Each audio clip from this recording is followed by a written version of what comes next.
दोस्तों IDBI bank में आज यहाँ फ्लैट ओपनिंग होती है और फ्लैट ओपनिंग होने के बाद इसमें इतनी जबरदस्त तेजी आती है, इतनी जबरदस्त तेजी आती है और ऊपर के लेवल पर आज ये आपको दिख रहा होगा ऑलमोस्ट 20% की तेजी। दोस्तों 20% की तेजी आईडीबीआई स्टॉक में देखने को मिली है।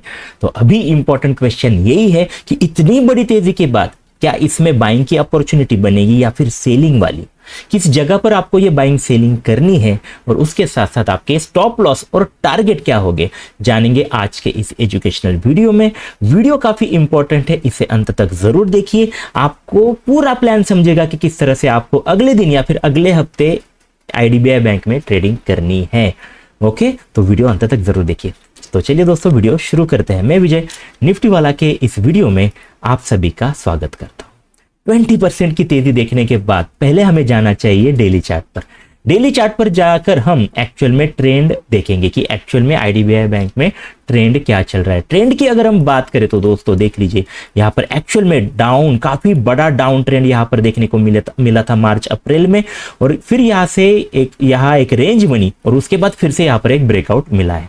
तो ये जो एक्चुअल में ट्रेंड है वो अभी भी इतनी बड़ी बुलिशनेस आने के बाद भी मैं तो कहूंगा कि इसमें एक्चुअल में डाउन ट्रेंड अभी भी है। तो इसमें अभी फ्रेश कोई भी बाइंग करना आपकी गलती हो सकती है। तो यहां पर एक्चुअल में सेलिंग की अपॉर्चुनिटी ढूंढनी चाहिए। ये अभी थोड़ा सा ठीक से समझ लीजिए दोस्तों, मैक्सिमम पॉसिबिलिटी है सेलिंग वाली, बट बाइंग की भी एक अपॉर्चुनिटी है। वो कहां पर करनी है, सेलिंग भी कहां करेंगे, आपके स्टॉप लॉस और आपके टारगेट भी क्या होंगे, चलिए जानते हैं। तो चलिए कुछ इंपॉर्टेंट ईएमएस और कुछ इंपॉर्टेंट लेवल्स मैं आपके सामने यहां पर रखना चाहता हूं। देख लीजिए सारे ईएमएस, अगर आप देखिए 200 का 150 सारे ईएमए को तोड़ दिया है एक ही दिन में इसने। ओके, डेली चार्ट पर यहां पर जबरदस्त ब्रेकआउट देखने को मिला है। बट अभी ये जो ब्रेकआउट हुआ है दोस्तों, उसके बाद ये देख लीजिए एक काफी इंपॉर्टेंट रेजिस्टेंस, काफी हायर टाइम फ्रेम का एक इंपॉर्टेंट रेजिस्टेंस यहां पर है 93 के अराउंड। कितना? 93 के अराउंड। तो एक्चुअल में जब डाउन ट्रेंड बढ़ा है और बड़े इंपॉर्टेंट रेजिस्टेंस के पास जब कोई भी प्राइस खड़ी होती है, स्टॉक खड़ा होता है, तो एक्चुअल में यहां पर सेलिंग की अपॉर्चुनिटी हो सकती है। बस मैं कह रहा हूं कि पॉसिबिलिटी हो सकती है, रिस्क रिवॉर्ड रेशियो यहां पर ज्यादा अच्छा होगा। बट कुछ और भी चीजें मैं यहां पर आपको बताना चाहता हूं। देख लीजिए आज का वॉल्यूम, देख लीजिए वॉल्यूम अगर आप देखें तो इतना तगड़ा वॉल्यूम। न्यूज है इसमें, न्यूज की बात हम नहीं करेंगे क्योंकि हम पूरा चार्ट का एनालिसिस यहां पर करने वाले हैं। तो वॉल्यूम देखने के बाद यहां पर थोड़ा सा हम ज्यादा भी बेरिश नहीं है। एक ही चीज जो हमें कह रही कि थोड़ा सा बेरिश ना हो, मतलब ज्यादा ही बेरिश मत हो क्योंकि यहां पर वॉल्यूम बहुत ही तगड़ा है, बहुत ही जबरदस्त है। तो यहां एक्चुअल में हम दो तरह के ट्रेड लेने की कोशिश करेंगे। आपके लिए सबसे इंपॉर्टेंट है ये देखना 93 के यहां पर क्या होता है। कल के दिन या फिर अगले हफ्ते जब भी आपको यहां पर 93 के अराउंड प्राइस आए, आप क्या देखेंगे, थोड़ा सा ठीक से समझ लीजिए दोस्तों। 93 के यहां आने के बाद दो चीजें हो सकती है, एक तो ये ब्रेक कर सकता है ऊपर, या फिर ये नीचे निगेटिवनेस दिखाने के बाद नीचे बेरिशनेस दिखा सकता है। दो चीजें हो सकती है। तो ये दोनों चीजें देखने के बाद आपको एक्शन लेनी है। अभी फ्रेश कोई भी बाइंग या सेलिंग नहीं करनी है।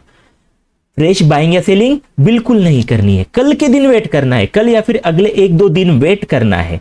एक तो चीज होगी, ये ऊपर ब्रेक करेगा हम बाइंग करेंगे। ओके, ऊपर ब्रेक करके सस्टेन करे एक दिन तो हम यहां पर बाइंग करेंगे। छोटा सा स्टॉप लॉस इस 93 के नीचे रखेंगे और फिर बड़े टारगेट के लिए इसमें बने रहेंगे। बाइंग की मैंने बात की 93 टूटने के बाद, ये इंपॉर्टेंट है दोस्तों, अभी बाइंग नहीं करनी है, बार बार मैं ये बात कह रहा हूं। उसके बाद ये फर्स्ट सिनेरियो ऊपर तोड़ता है तो दूसरा सिनेरियो ये भी बन सकता है कि अभी कल ही यहां आए और यहां से नीचे आने की कोशिश करे, 1-2 दिन यहां पर गुजारे।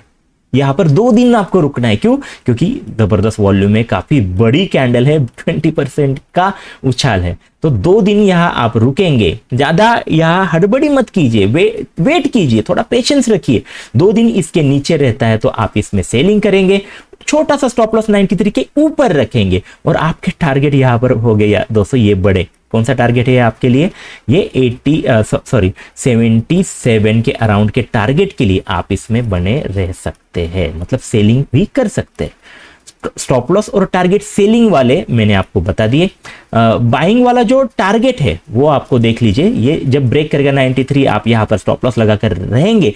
आपका टारगेट होगा हायर टाइम फ्रेम वाला 107।